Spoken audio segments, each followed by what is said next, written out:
I put the packet on the glass. Which glass? Take care of yourself, please. And don't give that responsibility to anyone but you.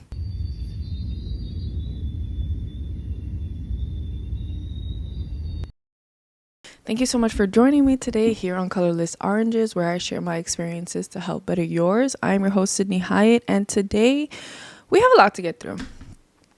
Yes, we do. Let me know, what are we doing? Are we driving? Are we cooking? Are we cleaning?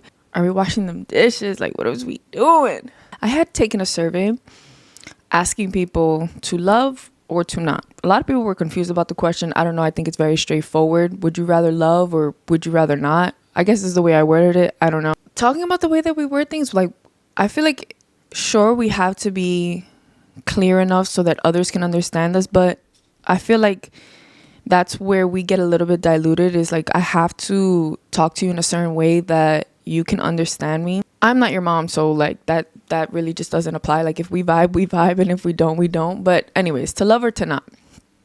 I asked a lot of people. And this was about 2 weeks ago, because before my camera broke, I was, doing my research. My brother said to love. One of my friends, Emily, she said to love. My friend Ricky said love those who love you.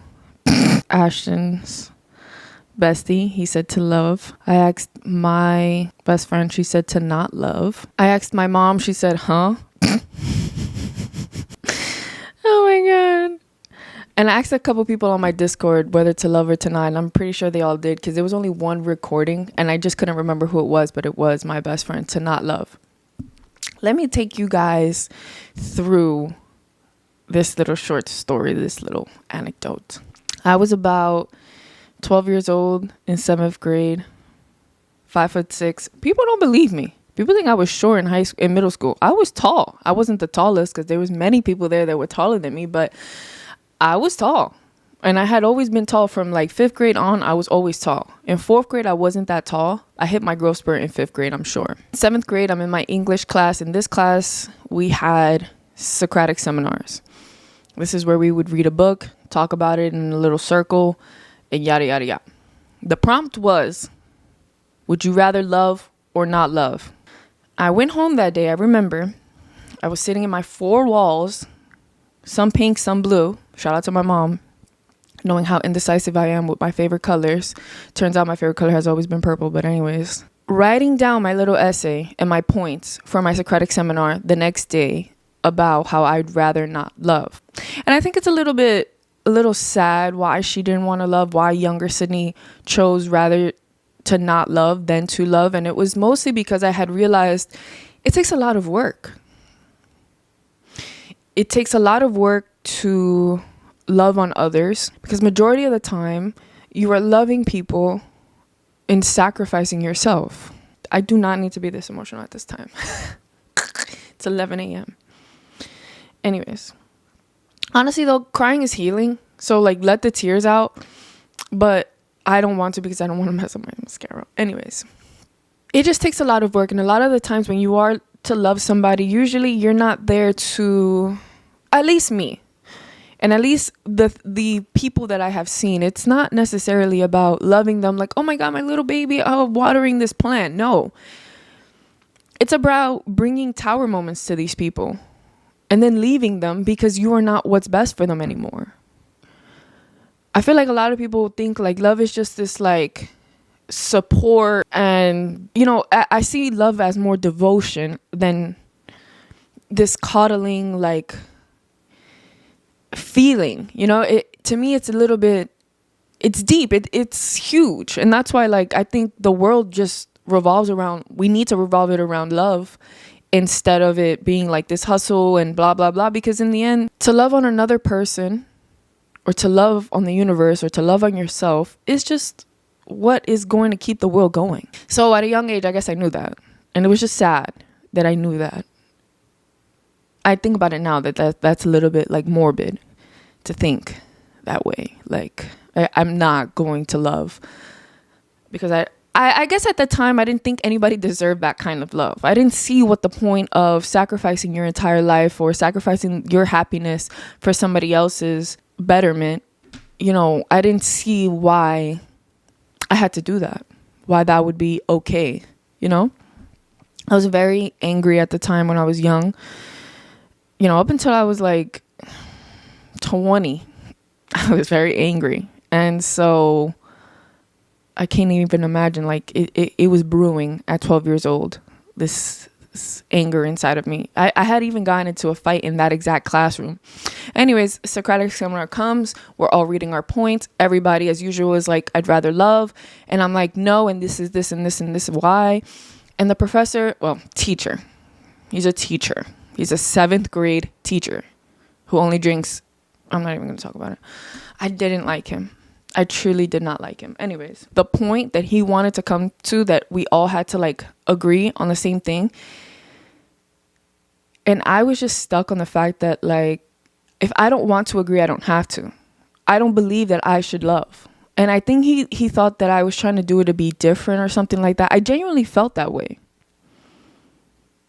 How are you going to tell a 12-year-old girl, chill out, like, you need to do this, whatever.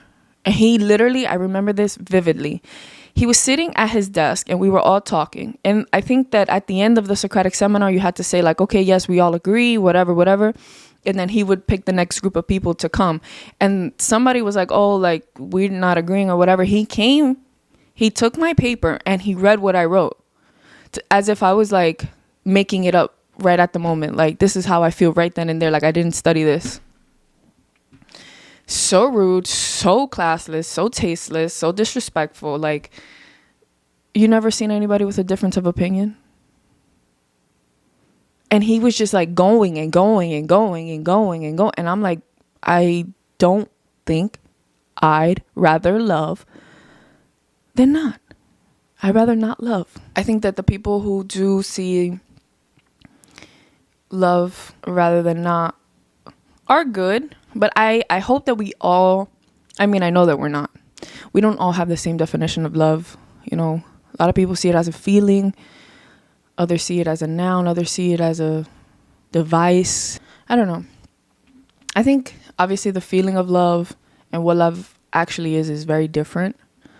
It's just like happiness too. I don't know how to explain happiness other than like tell you experiences or moments. Well, moments are experiences. It's difficult to express feelings than it is to express my thoughts. My thoughts come to me a little bit clearer and easier to understand because I know where they stem from. But sometimes my feelings and what I feel, genuinely feel in my body, are completely different than anything else. I think one of the biggest notes to understand is that if you love someone, there is a time where you have to let them go. And I just think about it as like a mom, you know, with her teenage daughter or whatever. She's 18. She wants to do this. She wants to do that. You got to let her learn on her own. You got to let her go. As much as you love her, you have to let her go. And I have a thing with control. So like when I was young, I'd always like try to control everything and make everything like very military, like this is this and this, and I needed structure and I needed this just so that I wouldn't allow my creativity, my imagination and things get the best of me, because I never saw an outlet for it. I never saw where my talents or creativity would take me to. So I thought like I had to be very strict and rigid, like, you know, you're good at school, keep going, you'll figure out what career it is. You know, in 8th grade, I thought I was going to be a pathologist. As I was graduating high school in like 11th and 12th grade, it was an accountant because I was so good at math. I had always loved math. When I got into an accounting class in 12th grade for like a college course, I was like, what is this? Who's doing this? This is boring. I want to talk. I want public speaking. I want communication. Then I did that and it was just like, okay, where though? Like, I'm not going to sit and report the news. I'm not doing that. And now we're here. Okay. Anyways, I think there is a difference though between talented and being creative. I think that talent you're born with, I'm pretty sure like this is a known fact, I guess.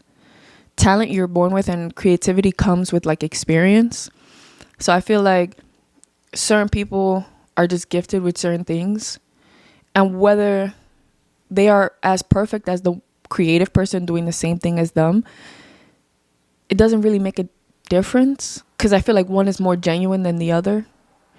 Like a talented person, let's say, could make this outfit, right? A really nice outfit, nice colors. Colors aren't, they're doing their thing. Versus a creative person who has probably studied this, who has gone to school, kind of takes this and makes it a little bit better. But for some reason, this one to me looks nicer than this one. This one seems more mathematical, whereas this one just seems like colors and nature and like natural. This one is a little bit more like try hard. And I think that my channel here especially has been a little bit more here. I've tried to take a lot of what is good on YouTube and like how I can use what I see that does well on YouTube on here, like on my podcast, whereas not letting my talent just like come out on its own. Like there's so many times where I'm like, I don't want to dilute like the content here.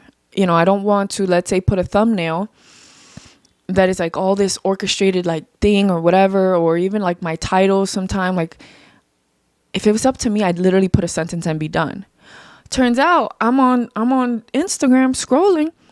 Why this kid got like 2 million views on like 10 episodes, and it's him in front of his computer talking, and he's just writing sentences. I haven't watched any of his videos. I can't comment on his videos. I don't know really. And I'm like, wow, if I had just let myself let my talent just come out instead of being like, no, you need to be like this and this and this and this. It's kind of the part where you feel that if you try to do something the way that you want and it doesn't succeed, then this was right. Like the corporate side was right, the marketing side was right, and that kind of like takes a jab at me. It makes me feel a little bit like, why did I listen to myself? And it's because there's no grace. I've been learning grace since my camera got broken. Jesus, girl. Since my camera broke, I had been very upset about it.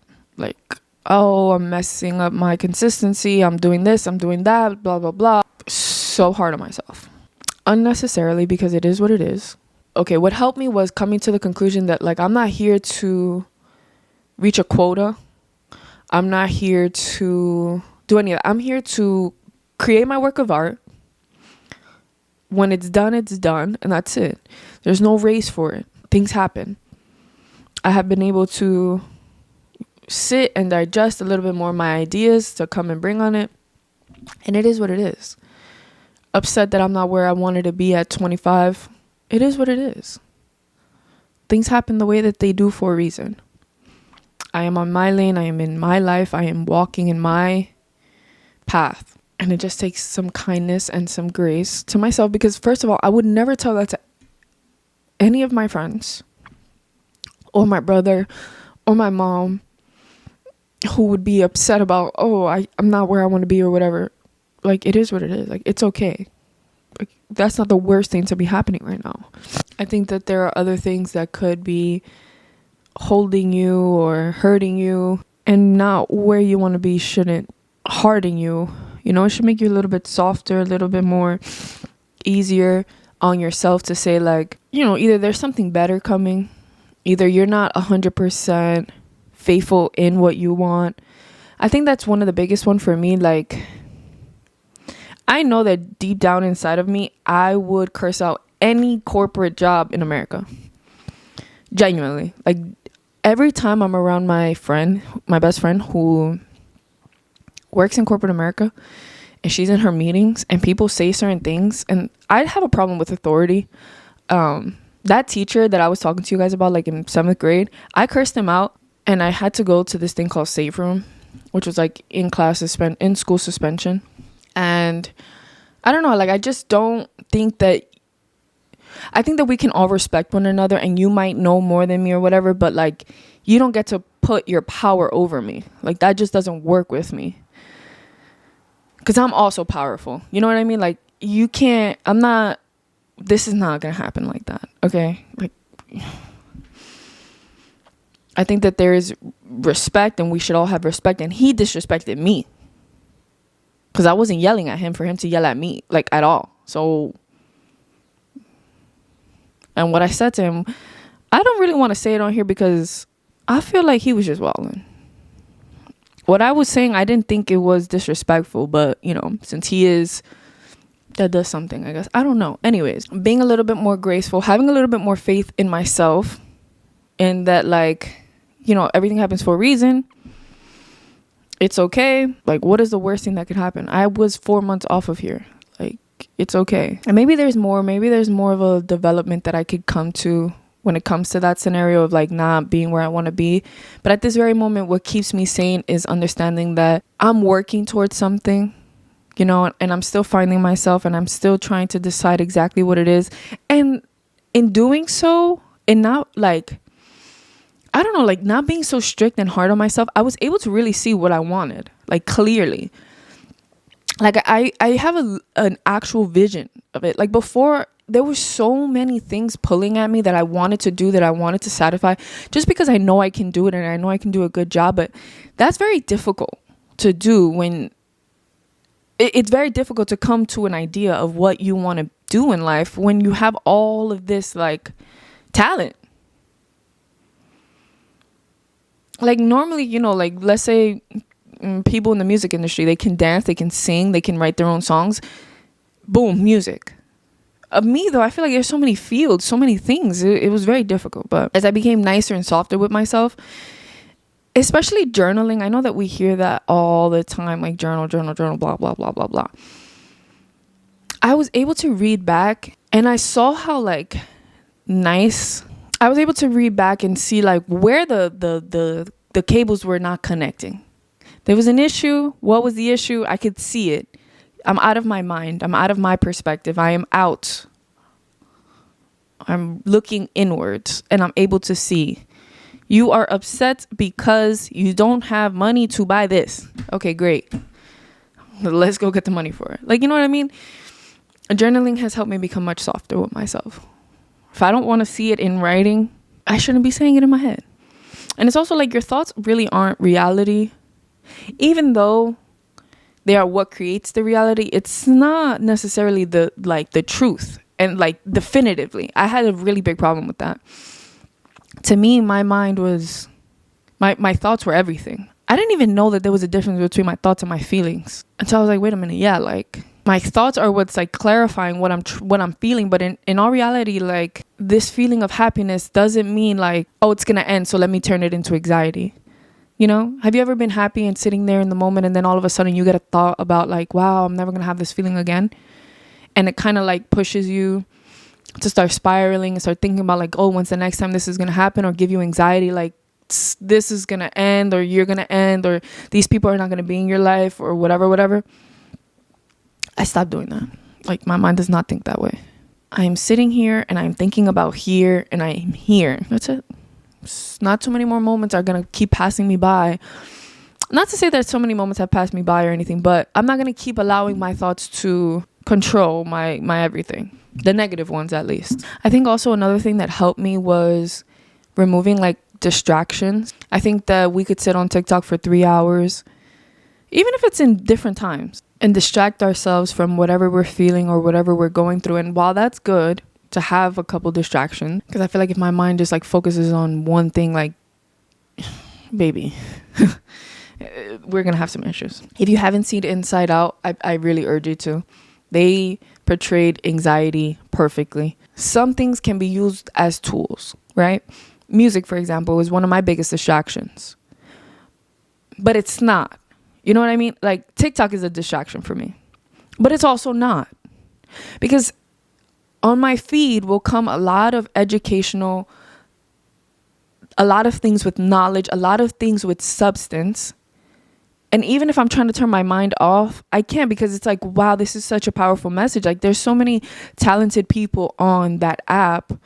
And when I do come across it, I'm just like, there it goes. My brain is now on, and now I'm functioning when I really didn't want to. But I guess, like, we have to work a little bit harder on, like, not wanting to distract ourselves that often. But anyways, music, certain types of music do serve as a distraction. Others pull things from me. Others make me see things in a different way. Others make me let out the emotions that I have. And I think that there is art and there are distractions. If you're giving me a get ready with me with a little bit of tea, okay. It could be a little distraction. It could be a little bit of company while I'm doing my own, or it could be a work of art. And it's just, wow. But also certain trends, certain things that are funny, whatever, distraction. I think it's useful to decipher what you need and pick. If you need art to inspire you, or if you need a little bit of a distraction to calm you or whatever. Also, I think we can find other things to distract ourselves with. If you're having anxiety, write about it. What caused the anxiety? Why are you feeling this kind of way? What is going through you? Why can't you communicate? Like, what's going on? Write it down. Even me, that I am so like thorough in my head, writing things down opens up a different port of communication. Like, I don't know how to explain it. There's just something about writing. And I'm very thankful of the generation that I came from, where in like 4th grade, we would have like these big books and we had to write all of our notes as a teacher would tell the story so that we could answer the questions on the test. I love that time. I think that's why I'm a really good note taker. I don't know. I really don't know. It's the time of my life I was had in middle school. And I know that it's difficult to respect people for their opinions. I feel that this society has a really hard time in understanding that some things are opinions and some things are factual. And the two can coexist. And it doesn't necessarily have to be so hard to see that. Like, they should have a class called Common Sense where we all take it and we can all understand. I am an opinionated person who tries to use facts to solidify my opinions. If I say that music is a good distraction, that's an opinion. Could I find facts to back my story up, my opinion up? Yes, that's what a thesis is. This is what an essay is. That's what I'm trying to do here. So I don't want anybody to be like, oh, babe. I actually was having this conversation with one of my brother's friends who he was at a sermon and they were talking about, I think it was, do not get comfortable in your pain. And a person had gone through an experience in their life for a couple, like 25 years or 20 years or something like that. There was something wrong with their back and it hurt them, but they got comfortable with it. By the time that they went to the doctor, it was like one day away from like paralyzing them or something like that. And I was like, don't get comfortable in your pain. And they went on to, I always like to let you guys know that the camera shuts off so that you don't think that my idea just like stopped and I went on a whim. The camera stops. So I had to get back on the track. Anyways, she's talking about what was going on with her and all of this stuff. What I took from don't get comfortable in your pain was like, a lot of people like to play victim. A lot of people like to sit in their traumas, and while that is all needed for a period of time, while that is necessary in a period of time, it cannot be your personality. It cannot be what takes you through life. And in that same day, I broke down crying to my mom, and I'm like, it's so hard for me to do certain things because I feel like I want to be able to share my story, but I don't even know what my story is because I'm not where I think I'm supposed to be and blah, blah, blah. And she's like, well, I can't tell you your story. And it's like, okay, if I know this is like a lot, but if I was to say, for example, my story, I went through this as a child, whatever it was, many things, and I'm here now. But where is here? Like that was my issue. In holding on to that trauma, if I was holding on to that trauma, that would be my issue. That would be my story. I don't necessarily sit here and tell you, I can tell you a lot of things that have made me up to who I am now, but I don't think necessarily that is my story. My story isn't the fact that I have 2 dads and that I can't decide whether I'm Dominican or Jamaican. You understand what I'm saying? Like, my story isn't that I've gotten A pluses all my life, that I'm really good at school. That's not my story. My story isn't that I had a drug addicted family member in my life. That's not my story. My story isn't that we grew up poor. Like, it's not any of that, because I feel that when I get to where I want to be, it wasn't because of one of those things. I think it's a makeup of all of them. And I feel like a story just has one line versus 1,000. And I think that I have so many that I couldn't sit here and just tell you. So it's like, I feel like people who have one exact trauma, for example, they hold on to that until sometimes it's too much. And you either realize it later on when the distractions no longer are serving you, or I don't know. Certain tower moments, I don't know if you guys know what tower moments are, but moments to like catastrophize, is that a word? Catastrophize? I don't know. They come to disrupt all the foundations in your life about everything. So if you're, let's say, somebody who has held on to all this trauma, a tower moment comes and tries to like, boom, atomic bomb, break all of this apart and get you to wake up and realize like, okay, I need to move on. I need to fix this, which they can be good. But a lot of the times a tower moment comes because you've been dismissing or not looking at or distracting yourself from this main issue. If your main issue is the fact that you were abandoned as a child, let's say, you let that go. I mean, you keep carrying that on with you. That is your story. That is your line. You distract yourself from it because you're constantly in and out of relationships, whatever. You never know. You never have a moment to yourself. The tower moment comes, boom. I'm always alone. I'm so sad. Like, I can't live like this and yada, yada, yada, boom. Now you're like a new person, hopefully, I struggle with that idea sometimes, that understanding like there's destiny versus like controlling your life and you can decide these things or whatever, but also like ultimately whatever's going to happen is going to happen. I feel like certain people know what they're doing and they choose to, do that. And there's also other people who are ignorant and don't know and don't understand. And you can't force people. I hate that saying that you can't force a horse to drink water. You can force anybody to do anything. Whether they are going to learn and be receptive and take that and move on. No, that's not going to happen. You know how many times people can say something to me and I'm just like, gonna live my own life, gonna keep doing what I want to do. Even me right now, if you watch this, I'm pretty sure that you're somebody who is trying to better their lives. I don't think anybody's hate watching me. Like, that would be weird. But I do think that we can all see where we need a little bit of altering, of fixing, of not staying in our pain and not staying in our trauma. Because although, yes, it puts you to be who you are, it doesn't have to end there. And I think that's why I'm so hard on like deciding what to say in like a storyline or something like that, because it's just not who I am.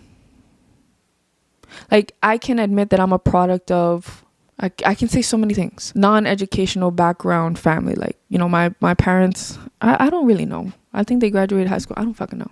Let's say they didn't graduate high school.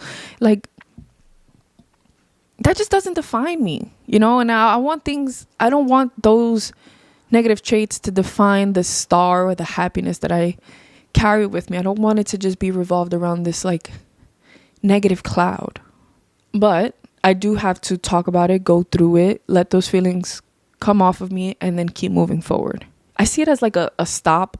You ever play Mario in Mario Party where there's like one here, one there, one task that you have to do here, another one here, and you keep going and you keep on like leveling up. That's kind of how I see it. Like, at this current moment, one of the biggest things that's here is having a family member who was an addict. I didn't realize, like, I realized it and I knew it when I got older, like when I was like 21, like around that age, that it affected me, but I didn't see to the lengths, and I still kind of don't, because I don't really talk about it often. But I was on TikTok the other day and I was talking about this lady. Her name is Kim, and she's on TikTok right now, and she shows a lot of videos of herself and her kids or whatever, and she is an addict and she's like trying to get out of it. And I was talking about how nice it was that her daughters are there to support her in trying to get clean, even though I'm sure in the past, the mom has tried to get clean so many times. And like, that takes a really big toll. And I was just trying to give flowers.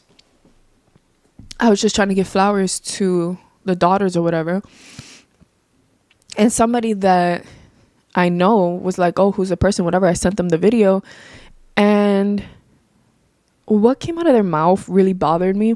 And at that moment, like, I allowed this person a little bit of power over my emotions because they triggered me. I have a trigger, like, when it comes to family members and addiction. I was just so upset, like, of how uneducated this person was and how, like, this person was sort of like a familiar or an acquaintance to me. And like, I kept trying to think, like, why would God put this person in front of me at the moment if they are this uneducated? And that right then and there, it clicked for me, like, oh, I'm supposed to be the one to educate this person. And I wasn't there at the moment to be able to do that. Like, my heart was hurting with what they were saying. And I couldn't educate, because maybe the education part could have came from my, like, screaming and yelling and crying. You understand? Maybe they could have learned something, like, oh, maybe next time I don't say stuff like that. Or whatever. I couldn't. I just internalized it and I walked away from it. I like stopped talking to them. And I just kept thinking about it and thinking about it and thinking about it. I talk a lot about that situation in like a hidden part to me. I don't really blatantly sit here and say like, oh, this and this and this and this happened. I mention it a lot in my writing, right? I'll say things like, oh, I understand why this person almost went crazy. Oh, I understand why this person did what they did. A lot of the times, like, things get really difficult for me. Things get really hard. And I think that in my understanding of it, because I don't really know. I never really asked because I don't know. But I feel like to use a substance is to distract yourself from whatever is going on. And I don't know the hardest things that person was going through to want to use that, or, you know, to run away from, like, what. I don't know why that person was running away from what they were doing, you know. But I do reference it a lot because I do go through moments of hardship and I'm like, there's nothing to distract me from this. All I have right now are my thoughts. And the moment that I write that down, I don't know what it is. It just vanishes.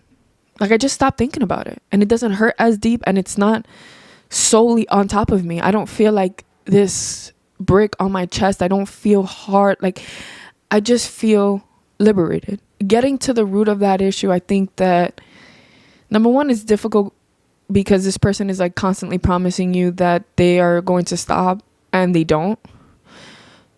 You also feel bad about yourself because it's like, why can't I help? I think also understanding that it's not your fault that this person is that way. It's not. Like, it's genuine. People know what they're doing. People have a conscience. People know, like, you know, these people aren't blind. I don't think they're genuinely choosing to. I think a lot of the times they want to stop. Sure, I'm not trying to take that away. I'm just saying it's not your fault.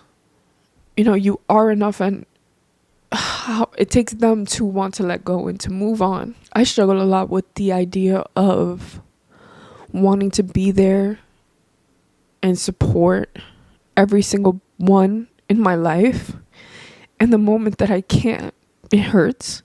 But it's because I've revolved my worth around being able to help people, and when I can't help someone, obviously it breaks me down. And so through all of my episodes on here, you see that I talk a lot about like boundaries, because mine were non-existent. I would allow other people's misfortunes to be mine. I would allow other people's, you know, certain things, certain life things just to be my fault. And that's not fair, number one, to me. And number two, to them. Because what does that mean? That they can't do their own thing on their own self? Like, they don't have the capacity to be good enough on their own? Like, do they always need me? You can only do but so much for others. And I think that that's where, like, the line of love comes to an end. I will go through mountains, and I mean mountains, with bears, lions, snakes, anything you want to name it. All the things that I'm allergic to, I will go through it to help someone. But there comes to a point where I have to decide, is this really going to help them? If I'm constantly tying this person's shoe, will they ever learn to tie their own shoe? And when I'm not here, what is going to happen? Will that person be able to do it on themselves? Will they be able to be independent enough? And I think I do that a lot because I kind of always wanted to feel that way. Like I had somebody constantly doing something for me, being there consistently. Obviously, I think we project all of ourselves onto others, whether that's good or bad. You know, you can see a beautiful person and say how beautiful they are because you believe you're beautiful. You know, it's hard for me to not love so intensely when I love myself this intensely. And I think shifting the focus on myself has helped me help others more than me actually doing things for other people. So much. Like even the other day, I was very, very, very upset that I couldn't help my younger brother with something specifically. I felt very inadequate. I felt very low about it. And I had to quickly realize, like, this is a moment in their life. While it is a moment in my life, it is a moment in theirs. I can't keep trying to make all the moments perfect because they're not always going to be perfect. They're not always going to be the best.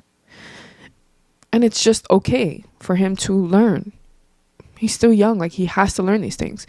I don't want him to be fucking 30 years old now, also realizing like, oh, like life is actually hard. No. But I don't also want him to be like going through all of this alone. And I think that's where like love is, you know, like doing enough where this person can still be sustainable. I couldn't get the person off of drugs like that. I physically could not do that. Like I couldn't. I genuinely don't even know what to say about that because like I don't talk about it. So these are like just new things that come to me, but that's their life. That's what they chose, and they learned, I guess, from their mistakes or however they live their life, and they just keep going. I don't look at other people's situations and like try to use them as my own for my own. Although that's what I try to do here with my podcast. I try to give you guys a little bit of what goes on with me, share my experiences to help better yours so that you don't go through the same things. But I think not making their problems yours, you can live a better life. You might love them. This might be your everything. This might be all you think you have. I encourage you to realize and recognize you also have you. And there is a certain time that you come to where like enough is enough. Like that's it. Like love can be love, and you can love somebody and you can want the best for them. You also have to love yourself. Because at that moment, I'm pretty sure you are neglecting yourself. There comes a certain time where we are just literally humiliating ourselves. And I do see that there's a certain extent, you know, there is a line, like a very, very thin line. You either keep going full force, semi-truck full force into doing all of this for this person, and you end up crashing them. It's like, stay behind the line. There is a line there of like loving to like babying in a sense. It's not... You don't need to be everybody's superhero. Be your own superhero once in a while. I think love allows... Well, the poem that I wrote was called Love Lets, right? And it's just really about love letting you do whatever you want to do. And it's not necessarily I'm going to support you robbing people, because that's not who I am. Like, genuinely. Like, I come from Uptown, like, that's a thing. And I do not support that. Like, people that I know that do, I don't know them anymore. And I don't talk to them. Like, I don't support that. But, like, will I let you make the rice and constantly burn it? Yeah, go ahead. Because I keep telling you how to do it. You don't want to do it. That's on you. I'm not going to force you. I'm allowing you to make your mistakes and learn in life. I don't think love is possessive either. And the thing with control, you know, with being, like, the oldest daughter, and, like, the thing with control when it becomes possessiveness. Like, oh, this is not gonna be like this. And like then you start seeing it around, like in your life. Like, I won't let go of a shirt that I had in like 2010. Also though, like I can't let go of helping. I'm trying not to be this like helicopter on everybody. You learn and do what you got to do. I can be useful in other ways. I can tell you either you're doing this wrong and still love you, or I could just let you be. It just depends on also the situation. And like I said, my opinion is my opinion, and I am entitled to my opinion. I actually got into this argument the other day with somebody because they wanted to tell me that I needed to humble myself. I haven't heard those words in 7 to 8 years. I haven't heard those words in 7 to 8 years. I used to be told, oh, you're so cocky, you're so this. I just knew my worth, babe. I was very confident. Okay, simple. I mean, did I talk a lot about money? Sure, but I was just confident in myself. Like, there were so many odds put against me, and all I had was my confidence. And like, you coming to tell me I'm so cocky, I'm so this, I don't care. Like, that's your opinion, and I don't care. Respectfully, I don't care. So not hearing it from 7 to 8 years really like triggered me and tried to put me back into when I was younger. People would say that to me and I'd just be like, I'd laugh it off. Now came a point of like, all right, I'm going to give this person the time to listen to why they have to say that. The reason why this person said that was because what I said was I wouldn't take a picture with that car. That person's point was that if I can't say that because I don't have a car. First of all, I think that invalidates their opinion because that logic makes no sense. I have an opinion. Whether I'm a billionaire or the poorest person on earth, I'm a person with a brain, with an opinion. I can say whatever I want, just like that person said whatever they want. Now, if you want me to go deeper as to why I wouldn't take a picture with the car, because it was a base model. Simple. And not that I'm not humble, not that I think of anything. I just know that this person who has this car could do better. And the gag is, that wasn't even that person's car. It was nobody's car, actually. That car is ownerless. It is owned by nobody. It boiled my blood to the point of like, I just kept going and going and going and going. And I haven't really, I don't want to say shitted on because I wasn't really shitted on, but I hadn't proven my point with so many other points in so long that I was like, wow, I got to do this more often. I stay really quiet a lot of the times to avoid making people look uneducated. Because that's when like other like the demons of people start coming out, when you start like belittling them or something like that. I'm not doing that. I'm just genuinely telling you like how I feel. If I don't, what if like you just keep going out into the world saying things like that? I don't care.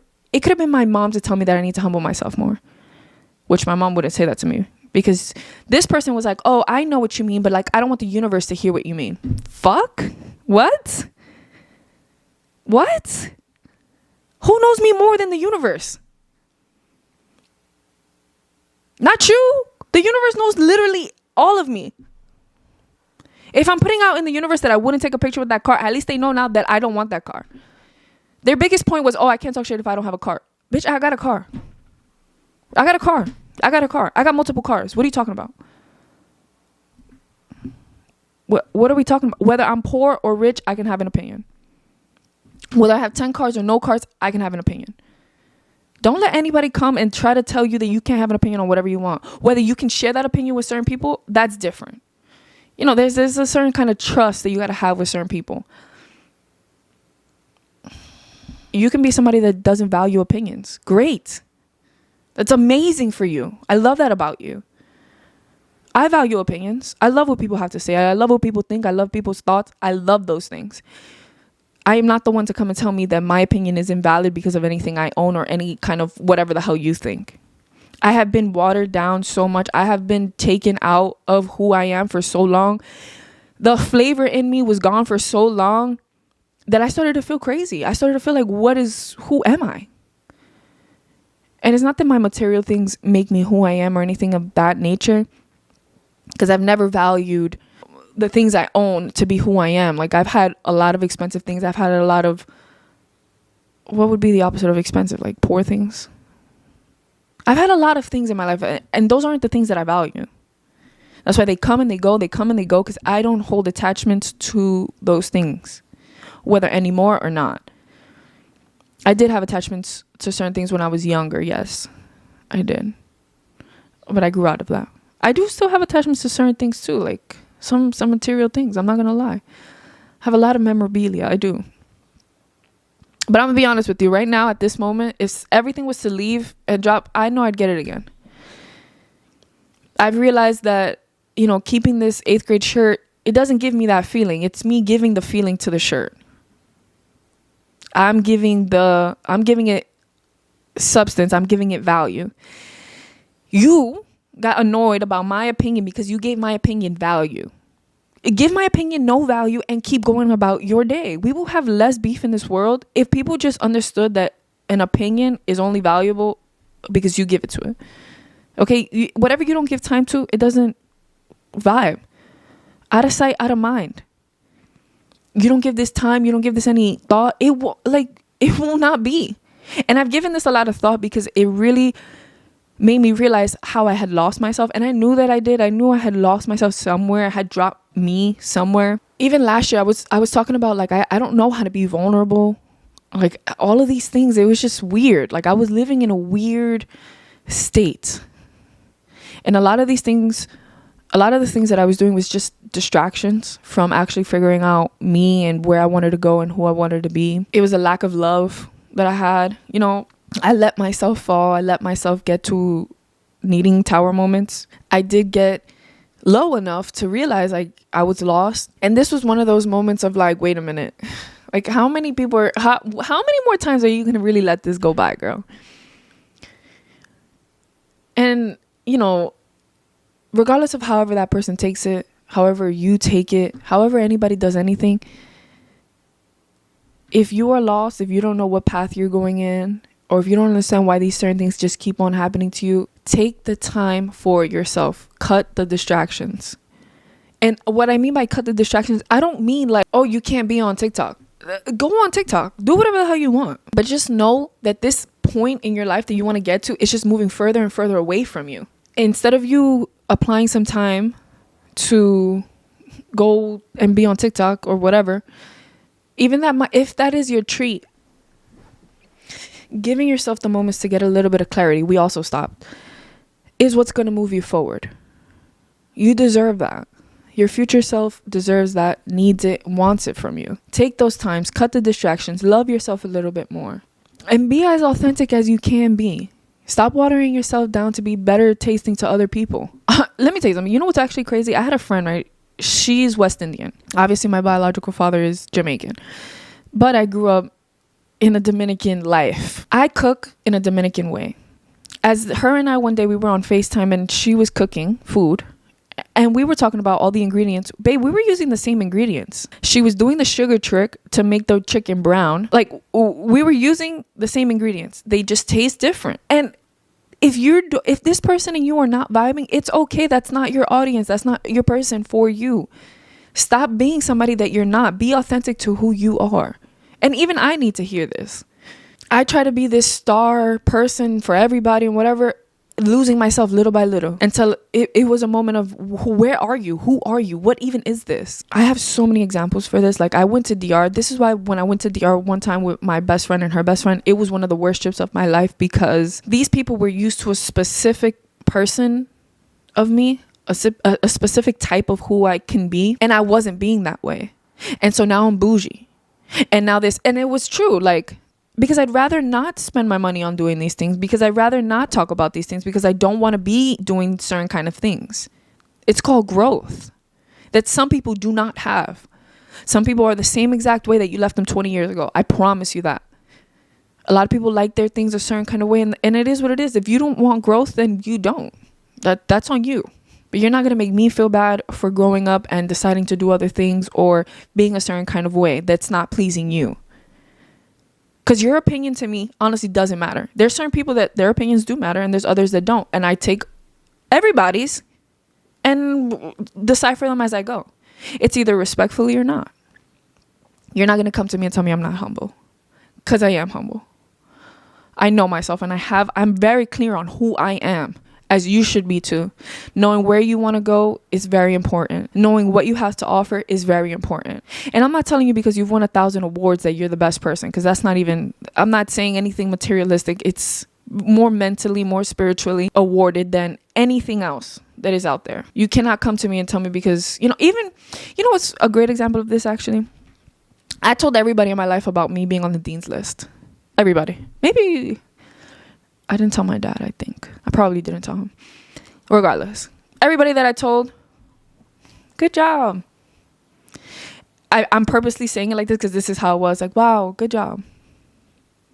Babe, people, you imagine if I had allowed these people to be my source of happiness, I would be so sad right now.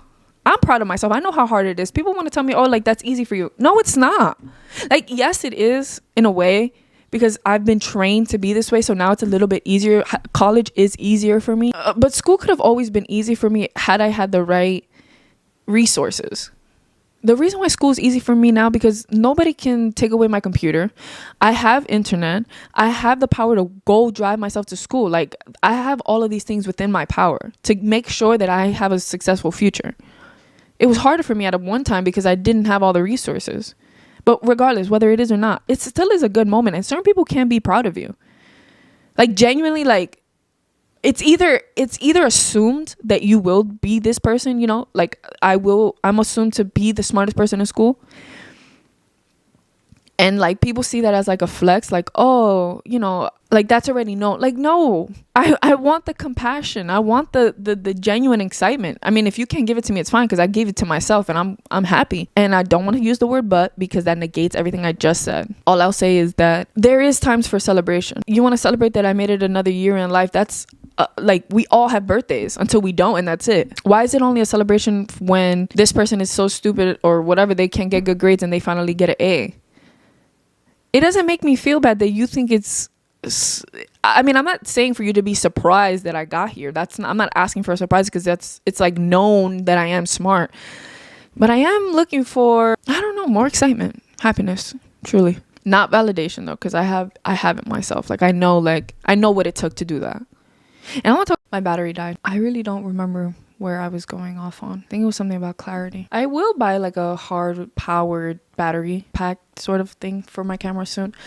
I just gotta find the right one. Healing yourself, the things that you heal from become your superpowers. I saw that, I think on TikTok. And I thought that was so nice because, I don't know, it makes you feel kind of special. Hearing superpowers, I guess like we have connotation to super. To conclude our episode today, guys, I wanted to share a poem that I heard from, she played Bellatrix in Harry Potter. She's usually alongside Johnny Depp in a lot of movies. I think she was in Alice in Wonderland. She's in a lot of movies. But this is the poem. You will love again the stranger who was yourself. Give wine, give bread, give back your heart to itself, to the stranger who has loved you all your life, whom you ignored for another, who knows you by heart. Take down the love letters from the bookshelf, the photographs, the desperate notes. Peel your own image from the mirror. Sit. Feast on your life. The poem is called Love After Love by Derek Walcott. I think that is so beautiful. I think the part of giving your love back to giving your heart back to itself and being with the stranger that has always been with you, which is yourself, is so, I don't like, it hit a certain spot because it's so difficult for me to see myself as another. You kind of always think like you have yourself until you realize like you've left a part of yourself either with someone or with a certain situation or a certain trauma, and you kind of forget to like nourish your own self, or you know, you're just doing the things that you have to in like a very autopilot kind of way, but realizing like there is also me. Like me is a person. I am a person. Sydney is a person. Like, I don't know, it's just very powerful to me. It's very mind-boggling to see myself as a third person, you know? Like, I don't know. Like, I'm here now and I'm able to do so a little bit more than before, but it's certain things like taking your power back, seeing it as like a physical thing in my head. Like, let's say I've given this person my power, but the power is in a box, and like taking it back in my mind, like actually visualizing me getting this box back from somebody else, and who am I giving it to is me. It's like, oh, I kind of see it, you know? I feel a little bit more equipped this time around, and I am very thankful that you are here watching this. Thank you for joining me today. I had an amazing time with you. I appreciate you. You are enough. You are loved by yourself, it means a lot. Your love for yourself means a lot. I am Sydney Hyatt. I am Cinderella, and I am your host on Colorless Oranges. I'll see you and you in the back soon.